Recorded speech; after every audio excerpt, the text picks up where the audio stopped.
Hello and welcome to the Worldly Perspective. Tonight we are discussing JW literature again, the origins of life, 5 questions worth asking, and we're going to see what logical leaps they make and weird ass arguments. I'm going to pass it over to my humble Bible study conductor, Dr. Time Waster. Thank you. Thank you. Welcome, everybody. Thank you, Alpha Sub and Tyler Rickshaw, for joining us this evening. We kind of just went all over the place this last time, and I'm sorry. I know I want to deep dive into absolutely everything in this glorious brochure, but we have been talking about the brochure that we have been gifted in real life, and so we went online and some of us have downloaded and read it. I can't speak for everybody. Some of us might have overdone it and made a lot of notes, which I do have copies of if anybody wants to see my unhinged notes. But anyway, we were talking about the origin of life. And as she said, it's the 5 questions worth asking. We went into what those 5 questions were, and then we just kind of like half-assed the first chapter. So I figured we would just start back over from chapter 1 and skip all the fluff stuff. If you want to know where we're at, I'm sure we'll reference it, or you can watch the other video from 2 weeks ago, or download it. I guess I don't blame you if you don't want to, but You have I blame you. You blame me. Okay. I mean, it is my fault we're here. So magazine in question. Yes. This is what, published in 2008, 2010. Ooh, 2010, I think. That's fairly recent. It is, considering the last one they put out that we talked about was published in, when was it? Oh, the 80s, I think. And then they re-put it out in 2006, but it was basically identical. Yes, in every way. Not much had artwork changed, maybe. Anyways, so this one's newer. We're going over it, and we're also going to try and incorporate if anything stuck from the logical fallacy conversations and the cognitive biases and things like that. So I've tried to write in my notes like when I see one that I think it is, but I'll be honest, it's hard to pay attention when I'm reading this sometimes. So I don't know. What happens when you get overcome with the spirit of Jehovah? When I get what? Overcome with? The spirit of Jehovah. Oh, yes. Hard to focus on. If I knew what that felt like, I'd probably still do it. Eyes are crying. I have a lazy eye. You do? Yeah, I can make Why it is it so lazy? I can make it drift away from the other. Don't ask me to do it right now. I can't do it under pressure. I'm not going to. Do you have that PDF or do you? Yes, I can pull that up right now. I only have my notes. That is going to be very distracting. Okay. All right. But I like that. I don't. So we can read. We can start reading. I think it's worth reading it. I guess. If we have to, is that what we want to do, or did anybody want to just jump to anything in particular? You see it? I see it. Hold on, I'm gonna zoom in. There you go. I was just trying to see if I make my. Yeah. There we go. There you go.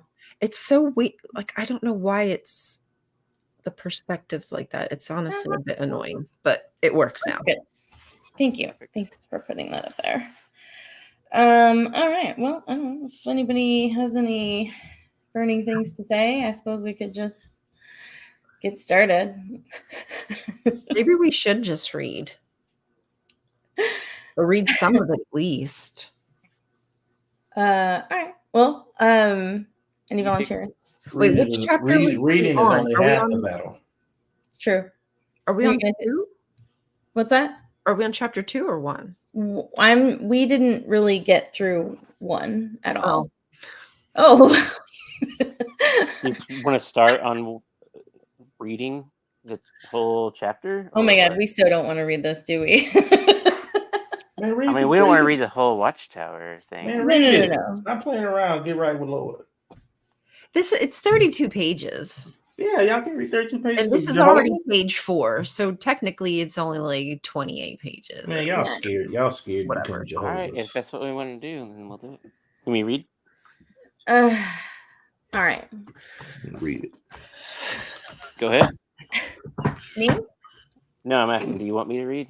Oh my God. Yes, read. Read the word, brother. Preach it to us, Welcome to the show, brother. everybody. Come on, All brother. right. How did life begin? When you were a child, did you ever startle your parents by asking, where do babies come from? If so, how did they respond? Depending on your age and their personality, your parents might have ignored the question or given you a hurried, embarrassed answer. Or perhaps they told you some fanciful tales that you later found to be false. Of course, if a child is to be properly prepared for adulthood and marriage, he or she eventually needs to learn about the wonders of sexual reproduction.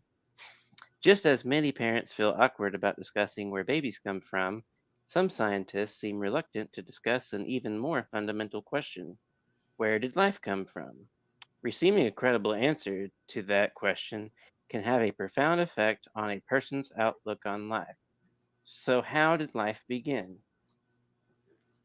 Hmm. What do many scientists claim? Many who believe in evolution would tell you that billions of years ago, life began on the edge of an ancient tidal pool or deep in the ocean. They feel that in some such location, chemicals spontaneously assembled into bubble like structures, formed complex molecules, and began replicating. They believe that all life on Earth originated by accident from one or more of these simple original cells. Other equally respected scientists who also support evolution disagree. They speculate that the first cells, or at least their major components, arrived on Earth from outer space. Why? Because despite their best efforts, scientists have been unable to prove that life can spring from non living molecules. In 2008, Professor Biology Alexander Maynes highlighted the dilemma. He stated that over the last 50 years, no empirical evidence supports the hypothesis of the spontaneous appearance of life on Earth from nothing but a molecular soup, and no significant advance in scientific knowledge leads in this direction. What does the evidence reveal? The answer to the question, where do babies come from, is well documented and uncontroversial. Life always comes from pre existing life. However, if we go back far enough in time, is it really possible that this fundamental law was broken? Could life really spontaneously spring from non living chemicals? What are the chances that such an event could happen?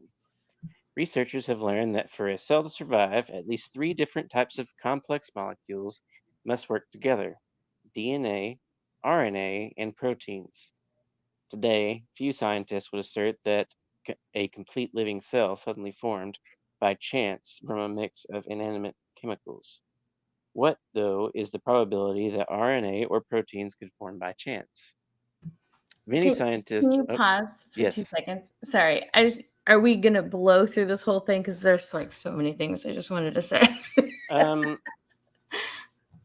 We could pause at Yeah. that. Like, can we go like to each section or something and just stop real quick? Because I can stop at the each bold question. She's feeling the word. She's being moved by his I'm feeling the Jehovah's words. spirit. So, Sure. I just, first of all, there's some sources in the back that they cite as they go through, and I highly recommend people check them out, because for all of the ones, at least for the first sections that I read, there's a couple of sources that they quote because they're mentioning basically scientists who disagree, not about that life came from non-life, as they would like to call it, but also just that they agree in evolution, and they're just disagreeing on like finer things. And so when I picked them up and read some of them, one of them in particular was it kind of changed my mind. I was like, you know what? I'm convinced by this article, because yeah, that actually is a very plausible way that life could evolve from long life. And so they quoted this article to discredit a different group of scientists, and then totally misrepresented or didn't even represent the actual conclusion that they were making, which was a pretty convincing argument, actually, and it was damning to their creation idea. And so I just wanted to point that out as we're going through it, and they keep bringing up things like these scientists. They have new sources now from the book that we mentioned earlier, but they're doing the same tricks from the last one. And so Right. Yeah, I really like the source being from 2008. I did want to bring it yeah, up I the mean, way you did that's that. why I went and looked them up just like I did the first book, and some of them are pretty cool to read. Did you look actually. up this first one from 2008, the Alexander Minez or whatever his name is? Yeah, I wrote a note here. Oh yeah, my notation was doesn't seem to be the point of the book. Because where they quote him, what is it in that? They said that no empirical evidence supports the hypothesis of the spontaneous appearance of life on Earth from nothing but a molecular soup. Oh yeah. No significant advance in scientific knowledge leads in this direction. And that wasn't even remotely the point of his whole book. His whole book was about his ideas of how it happened, and was just, trash talking the other theories. And so scientists do that shit too, by the way. And so that wasn't even the point of his book, and they just took that one little quote of them dissing another idea and made it seem like that's the whole, like, that's his whole thing. But really, he just had what he thought was a better idea of the same answer, which didn't include God. Jehovah's the best idea. Right. It's the simplest. Thank you, brother. We all. Sometimes you gotta think. What the shoot, man? Hold up.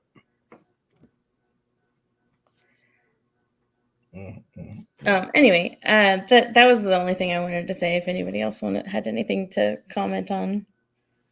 I'm glad you said that. That was actually pretty much the only thought I had in that whole section was, I wonder what this guy from 2008 is actually saying. So, I'm not surprised to hear that this is used out of context with what was actually being said in the source. Well, Do you want me to pick back up at? it's a nuanced discussion, and they're oversimplifying it and cherry picking specific things out of it without even remotely describing or explaining what the nuance is, right? And so as you read through all of their descriptions, we're going to get to a whole nother section that I was like, oh my God.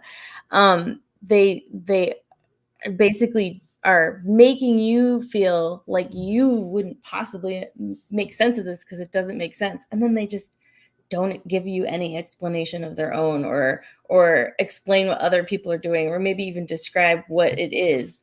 And so it just kind of get gaslit, I guess, along the way.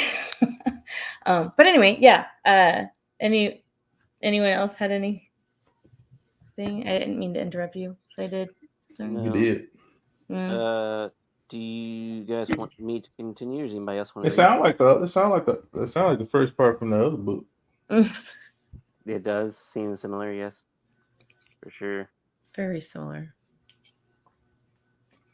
Anybody else want to read, or you want me to keep going?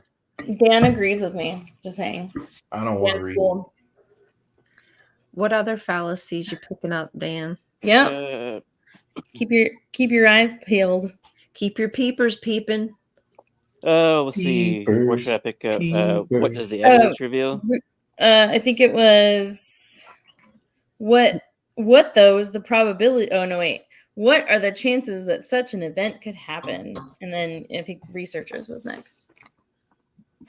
Okay, I'll start over at the what does evidence reveal? Sorry. Thanks. So what does the evidence reveal? The answer to the question, where do babies come from, is well documented and uncontroversial. Life always comes from pre-existing life. Does it? However, if we go back far enough in time, is it really possible that this fundamental law was broken? Could life really spontaneously spring from non-living chemicals? What are the chances that such an event could happen? Researchers have learned that for a cell to survive, at least 3 different types of complex molecules must work together. DNA, RNA, and proteins. Today, few scientists would assert that a complete living cell suddenly formed by chance from a mix of inanimate chemicals. What, though, is the probability that RNA or proteins could form by chance? Many scientists feel that life could arise by chance because of an experiment first conducted in 1953. In that year, Stanley L. Miller was able to produce some amino acids, the chemical building blocks of proteins, by discharging electricity into a mixture of gases that was thought to represent the atmosphere of primitive Earth. Since then, amino acids have been also found in a meteorite. Do these findings mean that all the basic building blocks of life could easily be produced by chance? Some writers, says Robert Shapiro, professor emeritus of chemistry at New York University, have presumed that all life's building blocks could be formed with ease in Miller type experiments and were present in meteorites. This is not the case. Consider the RNA molecule. It is constructed of smaller molecules called nucleotides. A nucleotide is a different molecule from an amino acid and is only slightly more complex. Shapiro says that no nucleotides of any kind have been reported as products of spark discharge experiments or in studies of meteorites. He further states that the probability of a self-replicating RNA molecule randomly assembling from a pool of chemical building blocks is so vanishingly small that it's happening even once anywhere in the visible universe would count as a piece of exceptional good luck. What about protein molecules? They can be made from as few as 50 or as many as several thousand amino acids, bound together in a highly specific order. The average functional protein in a simple cell contains 200 amino acids. Even in those cells, I'll stop at why do these facts matter? Even in those cells, there are thousands of different types of proteins. The probability that just one protein containing only 100 amino acids could ever randomly form on Earth has been calculated to be about one chance in a million billion. I love when they do this. Researcher Hubert Yaki, who supports the teaching of evolution, goes further. He says it is impossible that the origin of life was proteins first. RNA is required to make proteins, yet proteins are involved in the production of RNA. What if, despite the extremely small odds, both proteins and RNA molecules did appear by chance in the same place at the same time? How likely would it be for them to cooperate to form a self-replicating, self-sustaining type of life? The probability of this happening by chance, given a random mixture of proteins and RNA, seems astronomically low, says Dr. Carol Cleland, a member of the National Aeronautics and Space Administration's Astrobiology Institute. Yet, she continues, most researchers seem to assume that if they can make sense of the independent production of proteins in RNA under natural primordial conditions, the coordination will somehow take care of itself. Regarding the current theories of how these building blocks of life could have arisen by chance, she says, none of them have provided us with a very satisfying story about how this happened. I'll just take Jehovah, please. It does make it easier. Please, yeah, I believe. Well, they wear you. God, man, I see why they just wear you down. Yeah. God. So there's a lot of mind-numbing talk in there. Yes, it is. So they keep bringing up Miller and his experiment. They brought him up in the last one too. Right. And I think it's just because there's other scientists who've been like, well, we would have expected more interesting information by now if, over since 1953 was it that we would have had something more interesting maybe. And so they start coming up with other ways, right? That's how there's other theories. This isn't the only one. But the fact they keep going back to his original one and not actually citing the many actual data that is out there where they have made many other substances and stuff from what could be, life creating environments.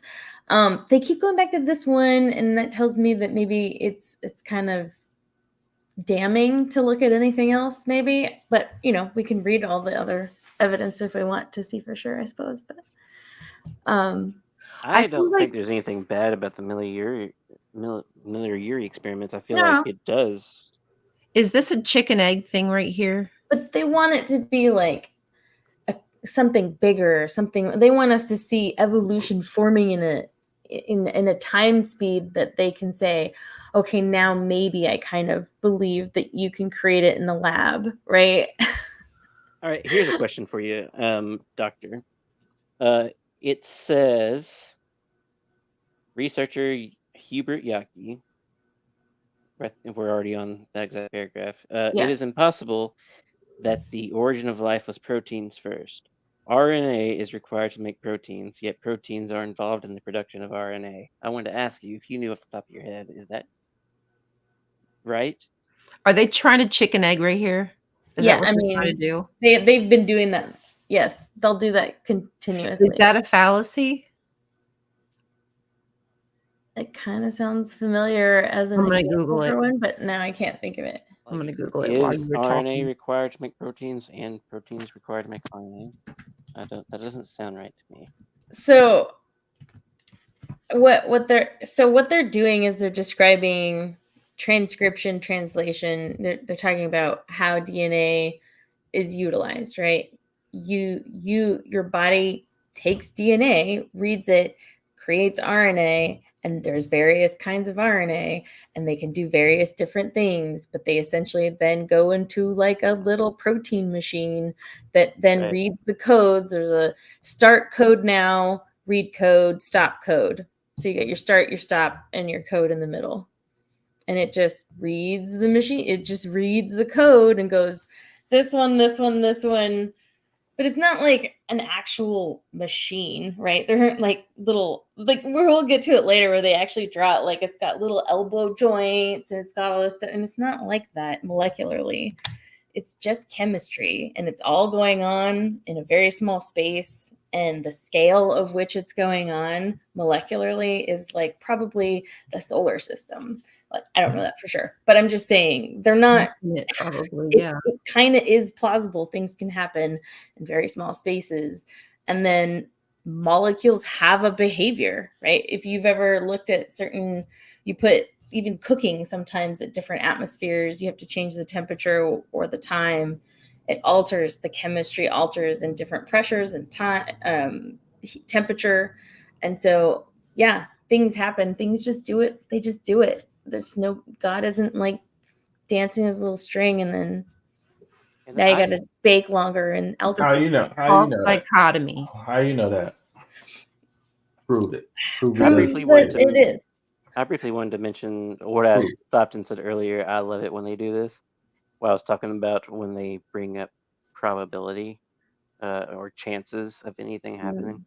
So I just wanted to, I'm going to add this thing to my list of me being a broken record. Something I'll repeat over and over again throughout my life. In an infinite environment, so if the universe was infinite, or if reality, the cosmos was infinite, anything, no matter how small the chances are, if there is any chance at all, it will happen in an infinite timeline. Because it's endless. Exactly. So there is no such thing as small chances, really. It's just it either is going to happen or it won't. Yeah, they make it like there's this one chance, and like, oh, if it doesn't make it, too bad. And you know what? It feels like it's that whole perfection framework again.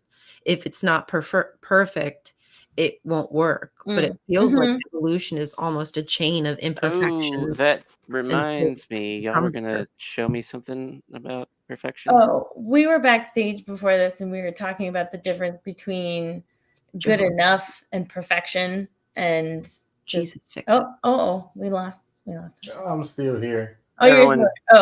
Oh, bow your head and pray. Jesus, please. Jehovah, please bring our brother back from the demon dimension. Jehovah, help me. So sorry, I'm getting off topic here, but we were talking about the concept of perfection and good enough, and how sometimes good enough is the better idea, and that maybe perfection doesn't really exist. And whoa, hello. What is happening? So in the context of, damn it, now I forgot what I was saying. Perfection, the AI. Oh, in biology, there really is no such thing as perfection. There can be efficient for now under these circumstances, but perfection doesn't really exist anywhere. That's what disease is most of the time, not all the time. And so this concept of perfection doesn't really exist in biology either, but good enough sure as hell does. And there's a lot of things that can function the same biochemically in a good enough, right? Something can be good enough and still function. And so it's just what works good now. And then there's spectrums of not working good enough. And so that's all happening even in your DNA, even in your cell biology, even in your own brains right now. That's happening all the time. And so they like to make it all or nothing, on, off, has to be perfect or it won't work.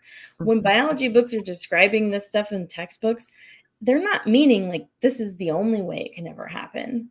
They're just saying this is how it on average works and it makes sense and it functions. But there's plenty of other ways it can exist. Your cells can function. Metabolisms are different. That's why when people take a drug, it can be different for different people because we all function on a basic concept, but it's slightly different.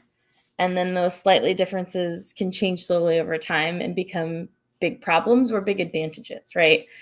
And that happens also on a cellular level. So to me, knowing that we can see this in real time, even in our own bodies and differences from person to person, we can see it on a cellular level and a micro level and know that, yeah, it's also possible these things happen. It's just physics is different on that scale.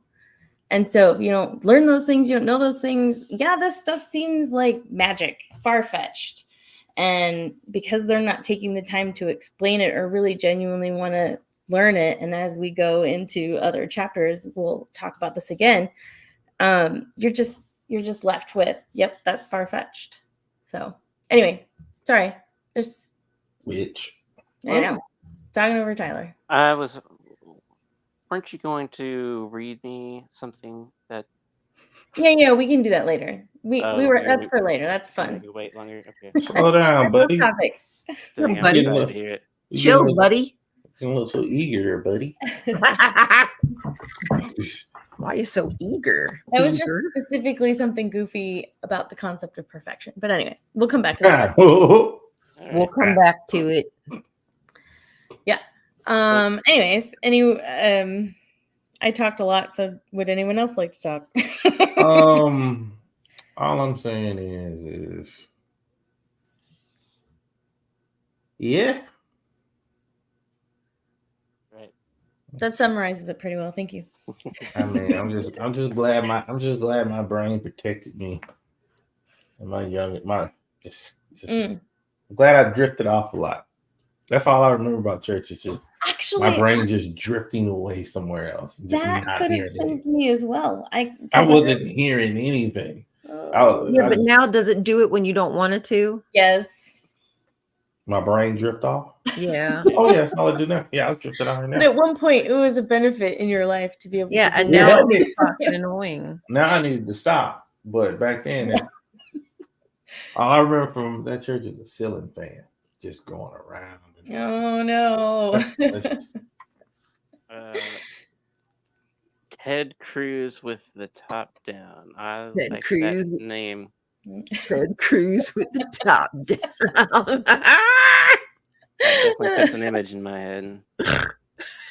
With his top down, with his hair in the wind. It puts two different images in my head. I imagine Ted Cruz in like a convertible car, and then also with no top on at all.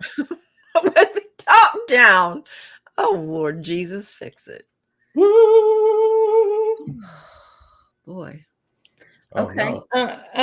One more thing I just want to say really quick before I move on is kind of back at the very beginning of this section when you were reading it, and they mentioned, where do babies come from? Well documented and uncontroversial. Life always comes from pre-existing life. However, if we go back far enough in time, is it really possible that this fundamental law was broken? Okay, what do they mean by fundamental law? Are they talking about a law of biology? Because that is not a thing.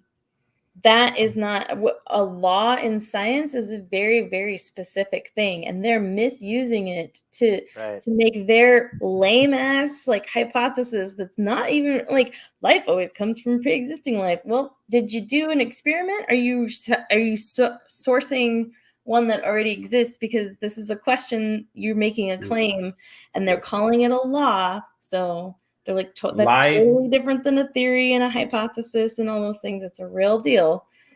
And they've not even proven that that's even a fundamental law. So they're trying to make it sound not plausible. And they haven't even established what that is. They don't care. Well, I'm just pointing out that that's how science approaches these things. That sounds like witchcraft. That number the demon, devil busy in you. I don't know. They're just making a mockery of it and then being like, see, isn't it stupid? Oh, I totally made this sound stupid. Isn't it stupid? Don't you agree with me? You're stupid if you don't. And that's all I see when I read this. So, sorry. Also, like that the footnotes at the bottom of the that's page, the article that you guys should read. At the bottom of page 6, the footnote says, Dr. Cleland is not a creationist. She believes that life arose by chance in some fashion not yet fully understood. They say that on the other footnote. You try to make her sound dumb. Yeah, they say that on the other footnote on the other page. It says Professor Shapiro does not believe that life was created. He believes that life arose by chance in some fashion not yet fully understood. Their articles, what they wrote, are literally them explaining how this is possible to understand their perspective and what their idea is. And they just went, yeah, nobody knows. Bitch. Nobody knows. Not fully understood, but we're also not going to even attempt to mention that they had a pretty plausible alternative. They foreshadowed something. The future is near. They're coming for us. The future is relatively always near. What is your point? The Antichrist is arrived. It's time. You let me. Are y'all ready? Yep. Yeah. Are you ready for Jehovah's return? There's a straw man argument in here, I think. Let me know if I'm wrong. Continue. Why do these facts matter? Think of the challenge facing researchers who feel that life arose by chance. Excuse me. They have found some amino acids that also appear in living cells. In their laboratories, they have, by means of carefully designed and directed experiments, manufactured other more complex molecules. Ultimately, they hope to build all the parts needed to construct a simple cell. Their situation could be likened to that of a scientist who takes naturally occurring elements, transforms them into steel, plastic, silicone, and wire, and constructs a robot. He then programs the robot to be able to build copies of itself. By doing so, what will he prove? At best, that an intelligent entity can create an impressive machine. Similarly, if scientists ever did construct a cell, they would accomplish something truly amazing. But would they prove that the cell could be made by accident? If anything, they would prove the very opposite, would they not? So this is preemptively moving the goalpost. That's a really good drawing too. I really like looking at that. It is good. I agree. I really like it. I could get that on a T-shirt. Jehovah's Witness artwork staying on top. Right. I made mine a vampire. Oh wow! Wait, can I? Which, by the way, because I already know we're not going to get to it. Let me put that bigger. Oh. I already know we're not going to get to it. I just want to know, can we scroll to page 29, the bottom of page 29? 29? Yeah, the bottom of page 29. All the way down? Yeah, I just know that we're not going to get to it anytime soon, so I just want everybody to see this great JW piece of artwork. Oh, geez. That I really love. One. There you go, at the bottom of that page. Oh, at the bottom. That's not Yeah. the one. Oh, that one? Yeah, that one right there. This is my cousin. I mean, you could be correct. Yes. He's Listen, very worried. somebody found it attractive. He's very worried that if Trump don't win, we're gonna have a civil war.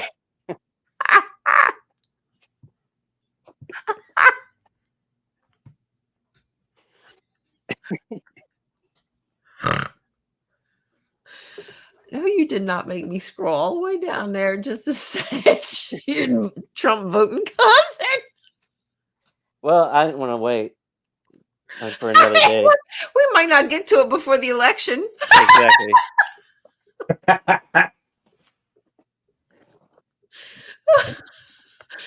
Sorry, my finger hurts from scrolling. That's what your mom said. Oh, sorry, I didn't mean to give you that much of a workout. There we go. We made it. It's good. It's all good. Look at that dude, man. That poor kid drew that for them. Now he's trapped. And gets no respect from it. He had one of No them. props. Look at that. That thing is. Oh yeah.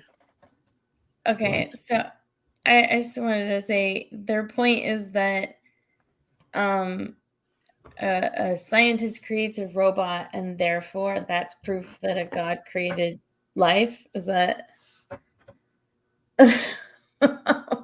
interesting? Yeah, they were just saying that I guess that if humans created a cell, that's proof that you need other intelligent life to create a cell. It says it right on that little section there.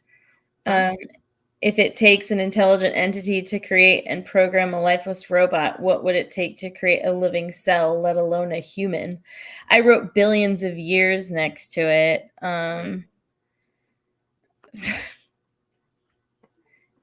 We do got a creator. Time created this. Father Time. Yes. So, if I just want to say, like, so if a robot becomes an AI and becomes sentient and they somehow either redefine what life is or, become a life form themselves and we created them, I don't think that makes us gods. I think that just means that Earth has evolved even more. Because if the thing that evolved from the Earth stimulates the new arrival of another thing that is native to that planet, made from things made from that planet, then how would that not just be continuing an ongoing evolution in a leap forward versus a slow progressive step? Because evolution probably does both, right? It's probably actually I think this sometimes is also, going slow and sometimes going fast. So I think this is also the argument that watches are a natural occurrence in the universe. Like wristwatches are a natural thing because humans are natural and humans created it. Just like a beehive is a natural thing because bees are natural. The garbage we make is natural. Yep. Yeast make garbage and we somehow benefit from it. Yep. Alcohol. Right? That's a great way to think of it. New perspective. I'm just saying, like, it still doesn't have to mean God did it. That's just an out. That's just I don't want to think about this. I want to know the answer without doing the work to think about it. So God did it. And then I don't know. They like the appeal to authority fallacy. Or is it appealed to supernatural or something? Is it different? It'd be appealed. Well, I mean, appeal to authority would be like the Bible says it, so it's true. That's an appeal. Okay. Or scientists said it, so it's true. There's always that. Were you gonna say something, Tyler? Me? Yeah, you look like you were gonna say something earlier, and I was somewhere else. Okay. No, I just want to make sure I wasn't talking over you because I think I've done it to you like. But I was gonna say something, but I wasn't talking to y'all. Oh, okay. Talking.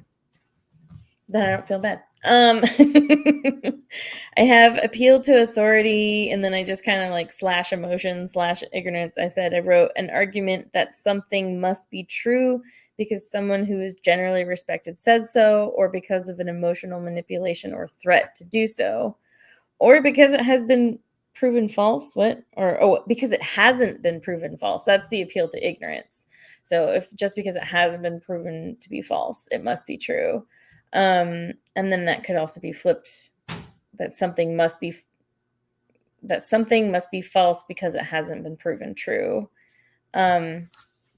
Which, by the way, there's a way in statistics, like when they're doing biostatistics, and believe you me, that is the most boring shit ever. But as I was reading the example they were talking about, in statistic, there's something called a type 1 and a type 2 error, or you might recognize it as a false positive and a false negative.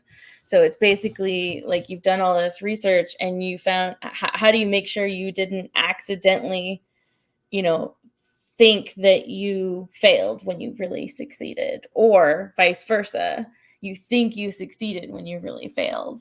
And so it's like, how do I make sure that's not what's happening here with the data that I collected and everything that I've just tried to do? And so it's kind of like an appeal to ignorance flip-flopped.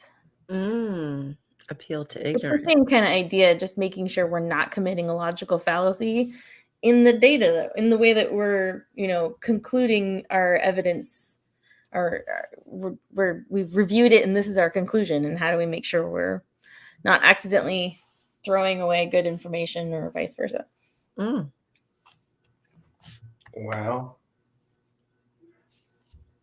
Anyway, I feel very smart right now. we can move on.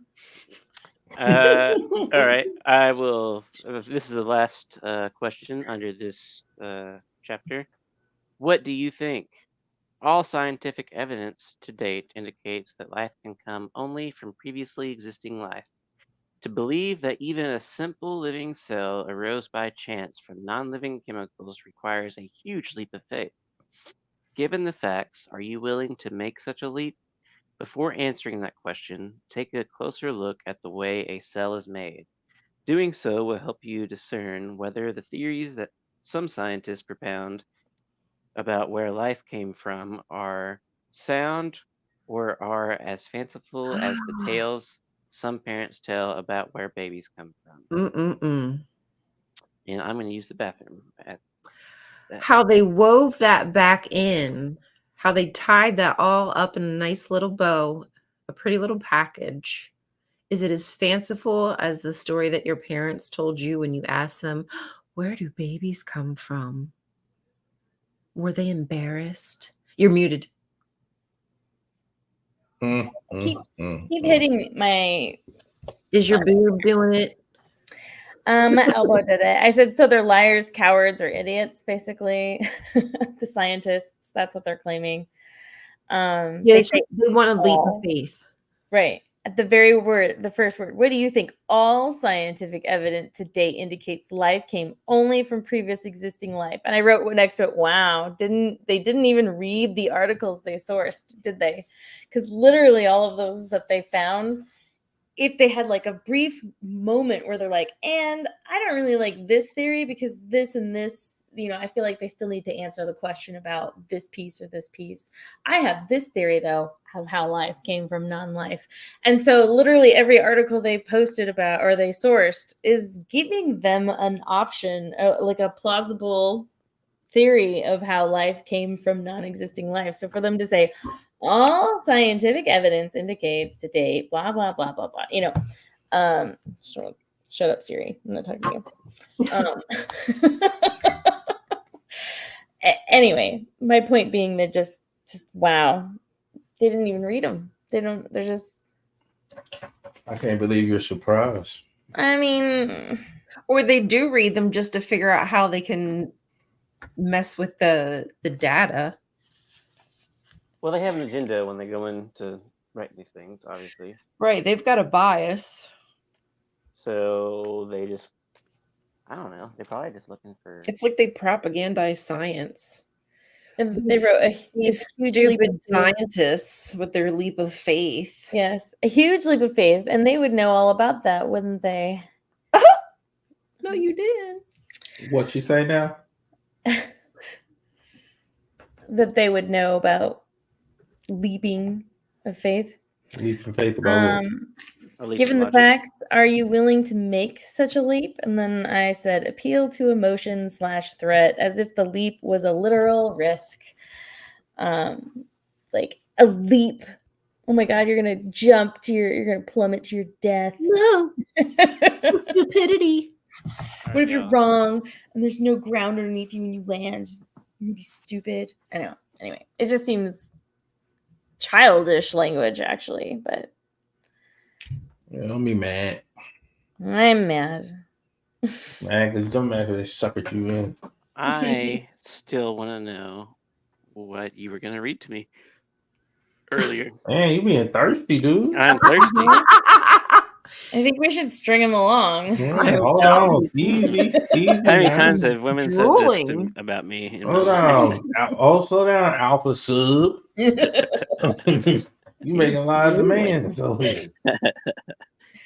I feel like in the last section, especially, I found an appeal from argument or ignorance, an appeal or argument from ignorance. Excuse me. I feel like it was straw man because they totally rearranged the argument to make it sound stupid, and that's totally not what any of those articles were saying. That they took everything out of context to straw man it. And then I feel like they had some false analogies or attributions.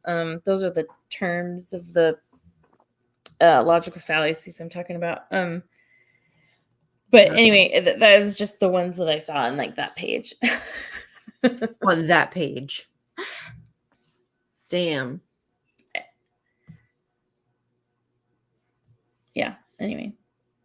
Anytime the answer is God did it, I feel like that's still just kicking the can down the road, because then where did God come from? Did God come from non-life?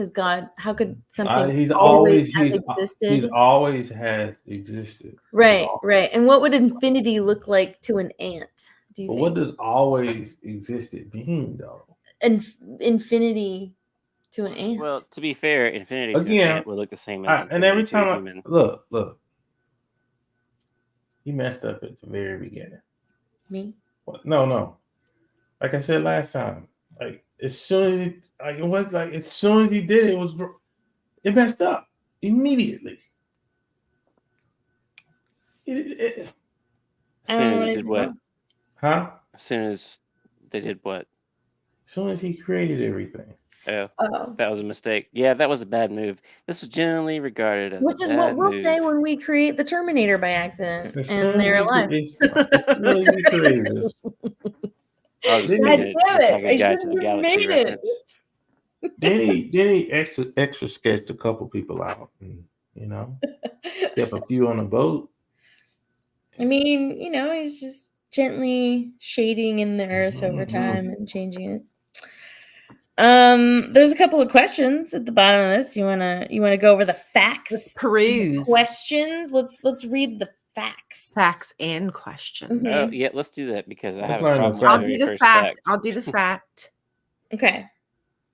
All scientific research indicates that life cannot spring from non-living matter, and that's a fact. So my first thing is, how are they defining life? And this is a big problem because this requires them to use the word theory in a way that doesn't match up with how they want to use it, because life, the simplest thing of life comes from the cell theory of life, which is that a cell is the smallest building block. But if they don't define that, Of the a living uranium organism. I keep the muting- cell is the smallest building block of a living organism, right? I wrote that down somewhere. Oh, really? Is that the distinguished? How it's distinguished? What? The smallest part of a living organism, or the smallest building block of life in general? I wrote it down somewhere, and now I don't remember where I put it in my notes. Mm. I shall What find it. Jehovah make you do? Don't listen to Jehovah. My question was going to be, they say all scientific research indicates that life cannot spring. I would like to know the source and if they are positive that they have read and reviewed all the research as far as claims of how we could have, because all is a big word. So. Mm. Tyler's laughing at me. No, you made me realize something. I was just hearing how you talking about this, and like it almost makes us sound delusional because I'm like the way you was talking, like, man, it makes sense, but they're never gonna. So it's like we're just in this, like, they're never gonna do that, and we're just in this hopeful cycle, just talking to these people. Just come on, we know you got it in you. We believe in you. Okay, well then all I'm asking is for people to recognize when people are using inflammatory language and saying all, nothing, always, and never, or always inflammatory language that you cannot prove.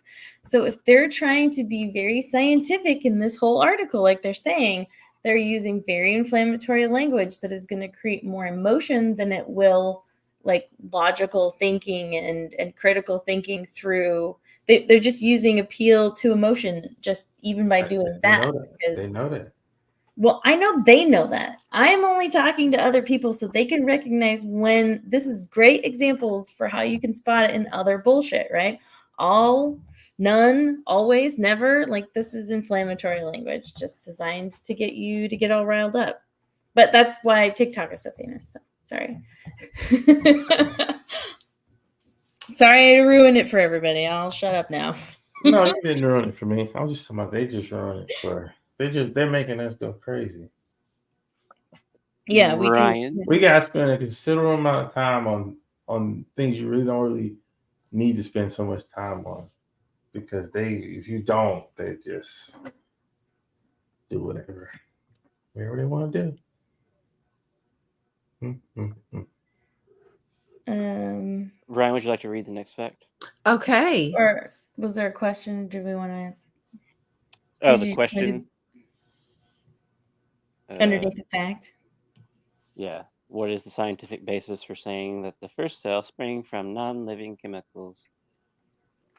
The Urey Miller experiments is what the answer they're looking for, I think. I said physics, chemistry, concentration gradients, simple enclosed places for delicate chemistry, because the non-answer God did it isn't sufficient or satisfying. Right. Yeah. So their whole thing is, well, life can't come from non-life. Well, okay. Well, what's your answer? Well, God made life come from non-life. Right. Is what their answer is.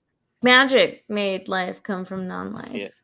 Evolution made life come from non-life. If you don't know, if those words have no meaning, then they sound the same to me. Right. There was this food truck out in the front part of the community, and they posted in the Facebook group. They wrote like a Bible verse on the styrofoam cup. I said, "Oh my goodness, it's very invasive." And then when they took a picture of the food place, it's like a food truck which just got like Jehovah written all over it. No. I was like, "What is that?" I wonder. I wonder if I always think, man, I should go up there and say, "Can I get this?" But don't write nothing in mine. I'm an atheist. Yeah, don't write nothing in mine, please. Just hail Satan in mine, please. I just want the food, not the scripture. Yeah. Thank you. I mean, and if they have the right to say that they'll only sell their most delicious food item to people if they can shove their religion in their throat, then gay people should be able to do it, and Satanists should be able to do it. And if you really want them cookies, you gotta go say "Hail Satan," you know. Mm-hmm. Oh man, yeah, man, them people. That's what made me so mad. It'd be some of the nicest people, man. Yes, until you point out that they want double standards. No. I mean, not that. I'm not those people. I'm sorry. Sometimes it just be the nicest people. You're like, oh man, that was really nice. Boy, boy. Who's nice? Just believers. Yeah, but that's what I'm Yeah. saying. They put People, on the mask of being nice. yeah, people are varying degrees of nice, and it's easier to put on a mask. And then you know their true nature when you hold them accountable to things like wanting double standards and not wanting to have to admit it. Privilege. Look how mad people are just to find out that, oh my God, I have some kind of privilege in some kind of situation. How dare you? I don't know. People freak out. Thanks, Dan. Dan. Oh, money. Wow, you sound like a preacher. Oh man, Thanks, Dan. My You don't preaching have to do that. donations. Don't encourage me. that's the love. That's the I love. owe you a Offering. drink. Y'all have a Jehovah's Witness don't have a love offering, do it? A love offering? No. I Yeah. don't know They're what the that is. nicest people on the planet. Well, love offering we get a pass a little something. You give what? Get a pass a little something. You're Oh. the pastor. Yeah. Never heard anybody doing that. There's no pastor, so. Yeah. No, I'm talking about the Baptist church. So You don't think there's money laundering going on with all that cash sitting in them boxes? Please. who's money? Skim it off the top, man. Oh, not this church. They ain't getting no money. I seen the book. Oh no, not that one. Whichever one it is, because Oh, they that ain't one's getting obviously they only ain't full of nice and honest people. No. I'm talking about like they ain't getting no money. Like, they ain't getting no money. I see the books. I'm like, oh, $27. Okay. Oh, damn. It's because of those mega churches. I told y'all they're tearing up communities. They keep sucking everybody away from places, so there ain't no money to go around for nobody. That's wild. But it ain't really Jehovah's Witnesses. Y'all, they just who is doing more damage? Oh, that's a difficult thing to calculate. Like are like Jehovah's Witnesses and like all like Jehovah's Witnesses and Baptists and are they all kind of working together? Like are they huddling somewhere? And it's all right, okay, what we gonna do this year? Are they aware of what each other is doing? Oh, I'm sure those who are making money off of it are. I mean, those who are at the top, the governing body, I'm sure has got lawyers all over the place looking out for that kind of stuff. They copy. I mean, I'm sure if we read creationist stuff from, we could pull up a creationist from someone else. I bet it sounds the same. I think like Baptist, Jehovah's Witness, Lutheran, they got some day in the league, some of a top group of them sitting in a room, planning and plotting and scheming. Well, they got to compete with other religions. It's like that. That's like what's that? Because like Jehovah's Witnesses don't do blood. Nope, but sure don't. But Baptists, that don't come up. Nobody cares about that.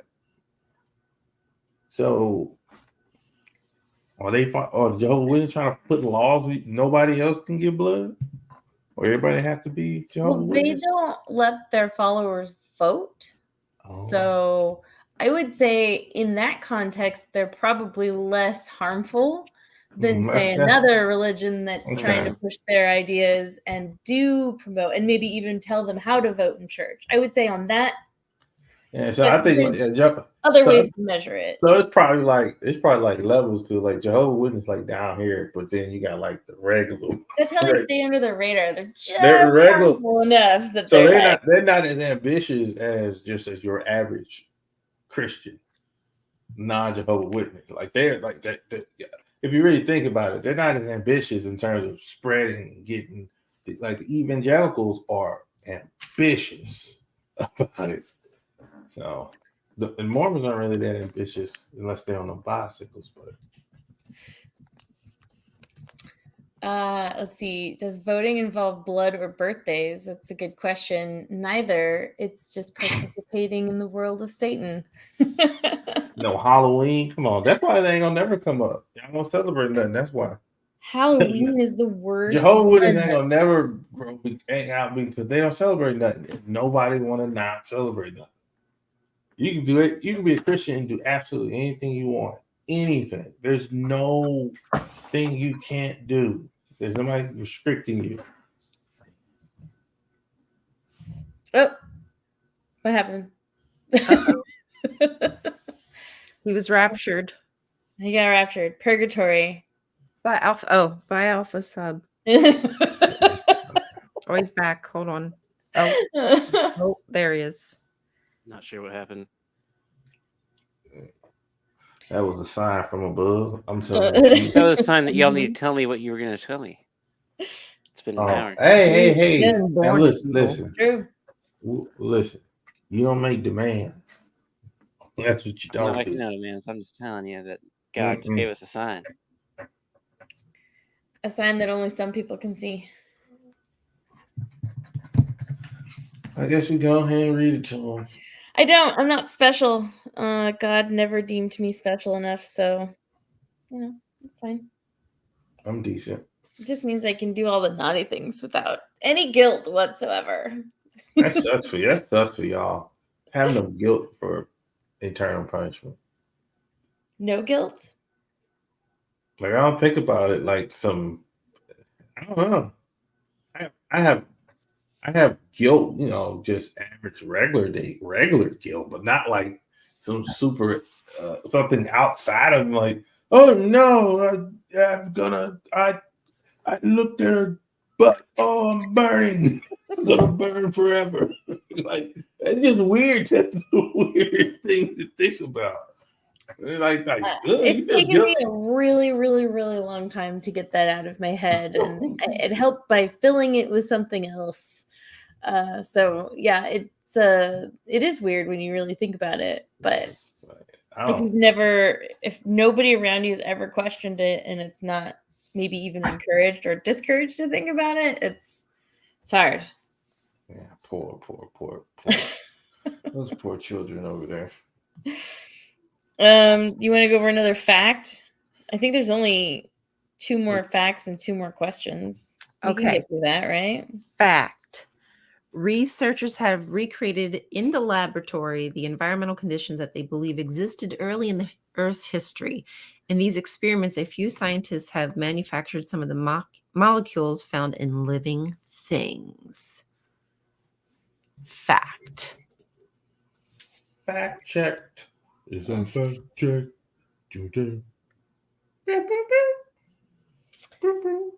go ahead and read the question? About that. Go ahead and read the question. If the chemicals in the experiment represent the Earth's early environment and the molecules produced represent the building blocks of life, whom or what does the scientist who performed the experiment represent? Does he or she represent blind chance or an intelligent entity? Look at that. Alien. Look at that. They asked the same question twice. Same fucking question. What does the scientist represent? Yeah, then they tell you, does this represent blindness? Come on, man. Same fucking question, man. So basically, they're saying no matter what a scientist does, no matter what kind of conditions they try to create, they can never give any evidence towards life coming from a non-intelligent entity. Same question twice. Because they're an intelligent entity that's working on it. Same question twice. Which is some BS. The same question twice. I mean, kind of. But look, it gave you the answer, the one, but it put in what they wanted you to say. Well, yeah. So I was suspicious about how the fact was suspiciously factual. Listen, does he or she represent? It says whom or what does the scientist who performs the experience represent? They say, so what does the scientist represent? Does he or she represent blind chance it's or a leading question? We're leading but he wants the answer right there. An intelligent entity. That's it right there. They just asked you the question. There's the answer. They asked you again and asked you the same question a second way. Isn't that a fallacy? Let's see, which one is it? Let's see. Circular reasoning. One argument to prove another. No, wait, that's not it. I know there's one that's like basically you're giving them the answer. Well, there's loaded question, a question that presupposes its own answer or one of its own premises and the way it's phrased. It's often designed to put the questioner in the defensive or get them to agree with something that they don't believe in. So, like leading the witness in court of law, like, isn't it true that you did this? You know, Yeah. You think they slick, man? slick. They work. They good at it too, though. But, Spicy. Oh shit. What did I say? Oh, so like Over. the experiments are actually representing, I wrote, an attempt to control for possible conditions just to see if it's possible to happen, right? They don't even know if it's possible to happen. The actual claim is that if it's possible in a small lab, maybe it's possible under certain pockets of environments or certain conditions that support the chance of these molecules to occur. A simple step in getting an understanding of how it could have occurred, not a representation of the only way it could have occurred. And so it's just seeing if it's possible. They're turning that into, if they built it in a lab, then that's symbolism of it being God creating us. And that's just a false analogy, if anything else. Mm-hmm. Yea, do you lack many faith? Yeah, they really are trying to use that symbolism of like the human creating the robot, but as I say before, if humans did evolve on this planet, then then any other new life that would come from us, if we create AI and robots and, you know, Terminators come at us, we'll be really upset that we created them, like God was, maybe. And maybe we all evolved on this planet, and technically, even if we create new life, it's still evolution because it came from what evolved on this planet. So it's not God. It isn't proof that God did it. It's proof that if we could create a sentient robot that's alive, then it's also something that evolved on our planet along with us. Right. Did I lose you? Sorry. I don't know. I think magic is a more reasonable. Magic is easier. I'll just shut up. Yep. if we create AI robots that become sentient, so we're God then? Well, Like that's if we're what already And gods if we can and procreate. then the cycle begins again. Then they go through their whole begins thing. again. Mhm. Then they go through Absolutely. their thing. And then those robots will believe in Tyler Rickshaw, the God who created them in the lab. And then they're gonna have a sci-fi movie about a carbon-based life form. Like, life could never exist on a carbon-based molecule. That's crazy. Then they're on the That's screen like not as this. fanciful.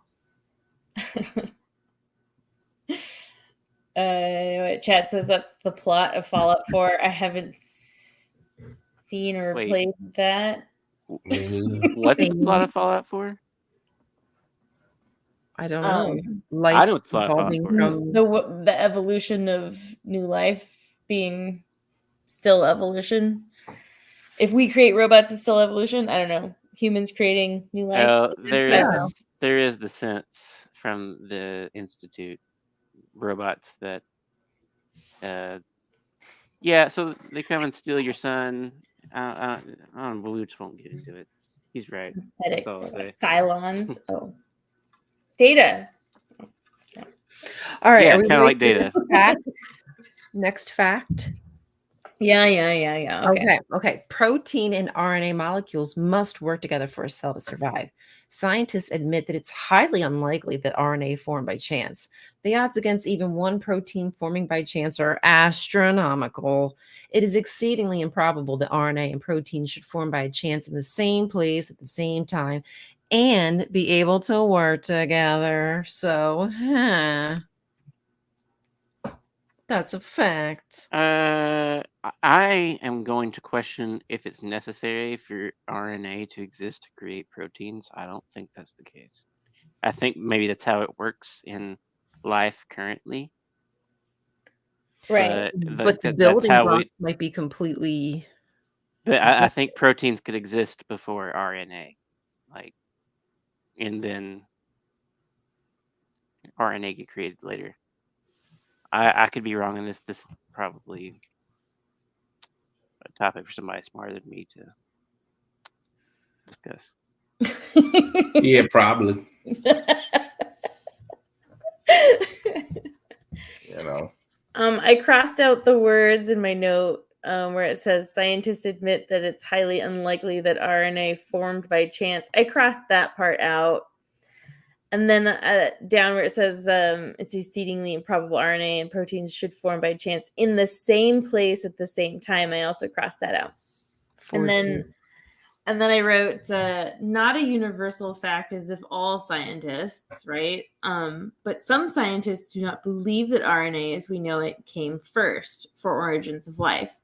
It's called the RNA world kind of theory. It's hypothesis, I guess, at this point still.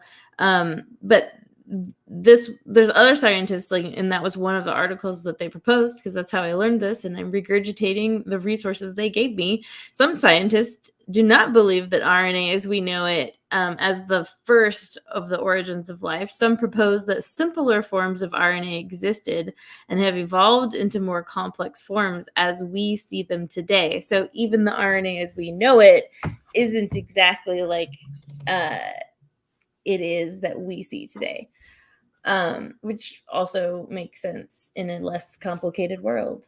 In fact, there's actually a good example of it, I think, even today, where we can kind of see this in nature today. We've all heard of a virus. Have you guys ever seen an image of a virus under like a spectrum microscope image or something? Like, have you ever seen a really zoomed in picture of them? Oh, I did. The Probably. spike protein from There's the coronavirus. spike. Good job.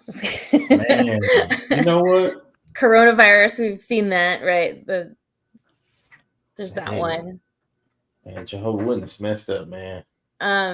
If you haven't seen like bacteriophages, those are pretty friggin' cool robot-y looking viruses, but they're not really considered life because they don't meet all the qualifications we've determined. But right, then viruses are not life. That was one of the confusing things that got brought up in my biology class. But we had to last year. draw a line in the sand when we came up with these rules, right? And so if we're looking for intermediate steps of evolution, this could be a kind of intermediate step where it behaves like a living thing, like a cell, Right.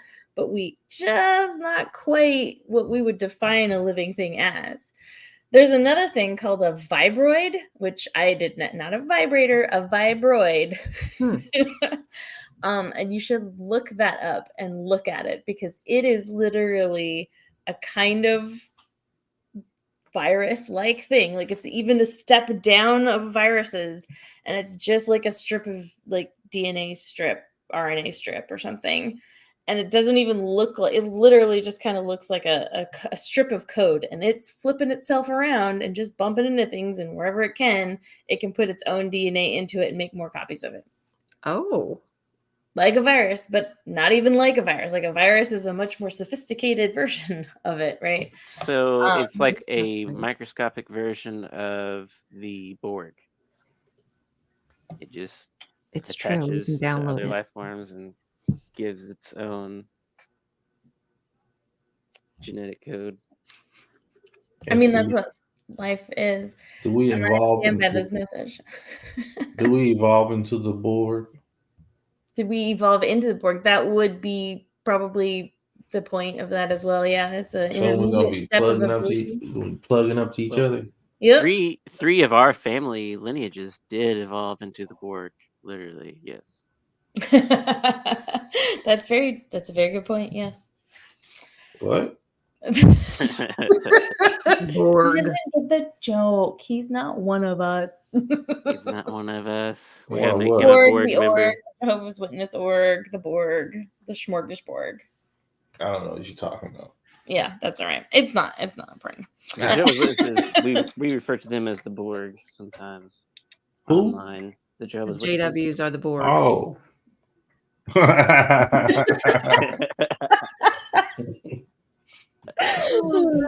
Yeah, he gets it. All right. What's the question that they're going to ask with all this bullshit? What takes greater faith to believe that the millions of intricately coordinated parts of a cell rose by chance, or to believe that the cell is the product of an intelligent mind? What Before we takes even answer this, greater is faith? faith a virtue or not? What's Because they're it? saying what takes greater faith, and if faith's a virtue, and if Right. they're gonna say it takes greater faith for me to think that a cell arose by chance, then hey, I'm more virtuous than them, I guess. Or not. Um, I'm the most virtuous. They want it both ways. They want faith to be a good thing, but they also want to say faith yeah, is a yeah, bad yeah, yeah. thing. I've noticed they do that a couple of times. They're like, "Isn't this stupid?" By the way, this is super important, you guys. Right, such a leap of faith that the scientists were making. Well, they emphasize leap, not the faith. They leap. Careful, Yeah. you're gonna fall off that cliff when you leap for that faith. Not the faith. No, the faith is fine. Faith is good. Faith is virtuous. What But it what they would do, take what they greater faith for me to think that it was what an intelligent mind. what they're doing is they're trying to legitimize their thing by calling the other thing faith. That way, people are yeah, they got faith, I can have faith, and we all just got different faiths. Yeah, Like, no, you talking about something totally different, man. We're not talking about faith. it's a way to try to equal out the playing fields, but Mm-hmm. then they're also throwing shade at the same time. It's weird. Yep. So, oh my goodness. Well, But okay. it keeps people in. So the question is, what is harder to believe? That millions of intricately coordinated parts of the cell just happen to come together? This is the watchmaker theory. What's the odd that the Swiss watch would just all come together? But a Swiss watch never started off as a Swiss watch. Humans didn't just go, "Hey, I've thought of a way we should track time." Swiss watch. They've been doing that shit for a very long time. It's like you can literally over time. It started as a sundial, or what? yeah. You Telling me the watch evolved. You can look at you can just go look and watch how everything how it's made. everything is A watch is just a broken compass. everything operates off on improving on itself. It's an evolved compass. I'm kidding. What'd you say? I said a watch is an evolved compass. I don't know what I'm saying. We were just gonna let you have it. It's fine.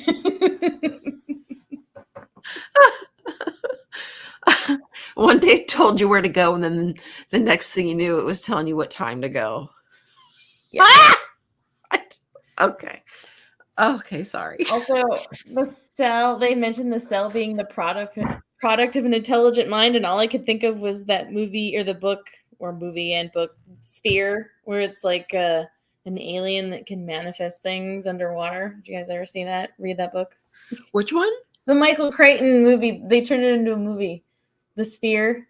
Oh, yes. Yeah, there's like this alien entity at the bottom of the ocean, and it manifests things just by thinking it. And so like they think things and it just becomes. So that's what I believe, that the cell is a product of an intelligent mind. Like if a cell is a product of the intelligent mind, my brain was like, you mean like how that alien could just manifest things by thinking it? And that's how God created mankind. Just manifest destiny. Like, that's such a non-answer. But that's how it happened. So God manifested us to be, and there we are. Done. The end. That was easy. Show's over. Bye. A lot of faith for that. Show can't be over yet. You still have one more thing I've been waiting on before I leave. Well, see? I don't remember what it was. I'm sorry. I don't recall. AIPS. Oh, the artificial thing. Do you want me to do it? Is it too late? It's Well, 1:19. We'll allow for it. I think it would be entertaining if we want to do it. Okay, so it's one paragraph. We just asked the freaking AI. We gotta set up what did we tell the AI to do? We asked the AI to write an article based on this title: Perfection. Is it a tool for control and oppression from the perspectives of the Jehovah's Witnesses? So somebody's getting woke in the congregation, and this would be their. ChatGPT wrote this or something? Yeah, they were Some like version 7 paragraphs or something, but we're just going to read the end, which is a balanced view, their summary. In conclusion, while some may view the pursuit of perfection as a form of control, Jehovah's Witnesses understand it as a loving guideline from our Creator. Jehovah's standards are designed to uplift us, protect us, and draw us close to Him. We must therefore reject the world's negative view of perfection and instead embrace Jehovah's loving direction. By doing so, we experience true freedom that comes from living a life in harmony with God's will. I mean, that definitely sounds like it comes straight out of the Watchtower magazine. So they did pretty good. I mean, if we said They that might we have just been read too the good. Jada Watchtower, I'd believe it. Yeah, I would believe it. man, I feel like the writers at the Watchtower probably could just start using chat. Call it GPT in. and Just stuff. start Yeah. phoning it in, you know? Call it in. Call in that article, would you? Looks good. You might as well just, have AI answer all of the questions, in the article too. So you don't have to study it anymore either. Let it do it all for you. Why not? That's what I would have done. I would have done it. Yeah, That was a we lot, should find y'all. out. Actually, sorry, what? No, I was just saying that was a lot of info. That's a lot of Arch info. brings up a good. A lot of info is going to get dumped in about 20 minutes. Arch what? He But a lot of dumped. info, like my Pump and brain dump shit. it. Like to It's pump and dump. understandable. Pumping, dumping now. That's how I used to walk out of churches. Whatever. My ear. There it is. Goodbye. Getting that water out of your ear when you go swimming. Get Jehovah out of my ear. Ew, okay. Jehovah in my ear. Wash that man right out of my hair. I think Arch has a really good idea. Watchtower, well, first of all, making a Jada musical Broadway written by AI sounds like a good idea. But Watchtower confirmed for AI. So, how do we know that they're not using AI to write all their articles right now? We don't. Would that change people's minds if they found out it was what they were doing? Would you feel like this is divine word from God if you found out that ChatGPT was writing? I think finding out that things were written by AI is something that we're going to see a lot of in the future. The backlash that comes from that for various types of writers, whether it be something like a Jehovah's Witness organization or just some random author. There's going to be a lot of people get in trouble for it, I think, soon. When you say get in trouble for it, what do you mean? They're going to claim they wrote something, and people are going to discover an AI wrote it, and people are. Is it considered plagiarism? I don't know if it's considered plagiarism, but it's. This is a whole new field for people to discuss. Oh boy, yeah, you're right. Because it's probably based. You're right. The algorithm is likely based on. Google owns it. Don't worry about it. Just everything is plagiarism. My thoughts right now that I'm thinking are plagiarized. That's why I never say them, because I don't want to get in trouble. Well, technically, everything's plagiarized because God created it first in His mind. Which is why everything that ChatGPT does isn't owned by ChatGPT. It'll be owned by Google because Google created it. So Google is God. Google is God, exactly. Yeah. That's why God is allowed to do whatever they want to us. You didn't know? Now. I mean, I've been spent by the great Google. Great googly moogly. I was about to say that. Googly moogly. All right, everybody go and listen to Project Pat. No, I will not. It's too late for that. Hey, maybe Dan will. God goal. Good goal? God Put goal. your God goals on. Your God goals. My rose-colored God goals. What? Google goggle. All right. Well, I think we're officially done. Oh, I'm so tired. Oh my gosh. Yeah, I know. It's 11:30 for me. It's past my bedtime. Yeah. Well, thanks for hanging out, everybody, and I hope that was it was good. Entertaining of some kinds. way or shape. Yeah, we can keep going. Honestly, there's only 5 chapters total in All like right, 32 chapter pages. 2. Let's And go. we're on chapter 2, so Is any form of life really simple? might as well. We're almost Then there. maybe when we're done with this, we'll do some more fun stuff with ChatGPT.